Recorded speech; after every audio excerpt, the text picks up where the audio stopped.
მას შემდეგ, რაც გარკვეული მედიკამენტების გაცემა რეცეპტის გარეშე შეიზღუდა არასამუშაო საათებსა და უქმე დღეებში, სასწრაფო სამედიცინო დახმარებაში გამოძახების რიცხვმა იმატა.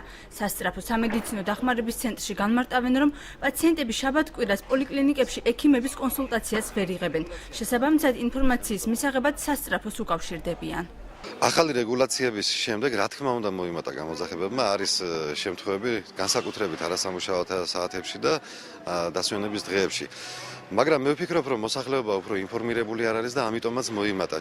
ჩვენმა სამსახურმა და ყველა რაიონის სასწრაფო სამედიცინო დახმარების სამსახურებმა და ამბულატორია, პოლიკლინიკა, სტაციონერებმა ყველა მიიღო პაციენტის სამახსოვრო ფურცელი, ანუ ფურცელი პაციენტისთვის, სადაც აღნიშნულია ყველაფერი, რომ როგორ მოიქცეს პაციენტი.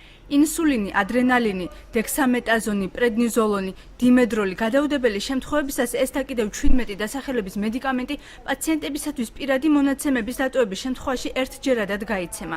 ფარმაცევტები თავად განსაზღვრავენ, ჭირდება თუ არა გადაუდებელი დახმარების მედიკამენტი ამა თუ იმ პაციენტს. მეტნაკლებად ეტყობათ ხა ასთმიან პაციენტებს ეტყობათ რომ ასთმა აწუხებს, აი ქოშინი აქვს, ცუდად არის რაღაცა, თუ მაღალი სიცხე აქვს, თუ ანალგინის ამპულა უნდა თქვილი გამაყუჩებელი, მაგასაც თუ წნევა აქვს, მაგასაც შევამოწმებთ და იმის მიხედვით და ერთჯერადად გვაქვს უფლება რომ გაუშვათ ეს წამლები ერთჯერადად მხოლოდ.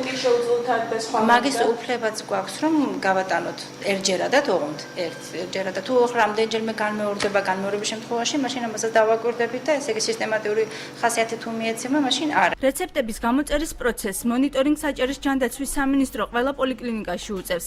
როგორც უწყების ჯანმრთელობის დაცვის დეპარტამენტში აცხადებენ, მედიკამენტების გაცემის წესთან დაკავშირებით მოსახლეობის ინფორმირება გრძელდება. ეს ჯგუფი მიმაგრებული არის თითო კაცი ყველა დაწესებულებაზე.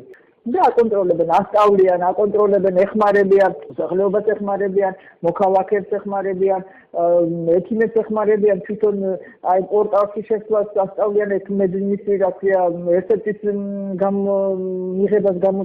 მიღებას, თვითონ რეცეპტის ბლანკების მიღებას ასწავლიან. 1 სექტემბრიდან რეცეპტით გაიცემა პირველი და მეორე ჯგუფის 6000-ზე მეტი დასახელების მედიკამენტი, მათ შორის ანტიბიოტიკები, ტკივილგამაყუჩებლები და წნევის დამწევის საშუალებები.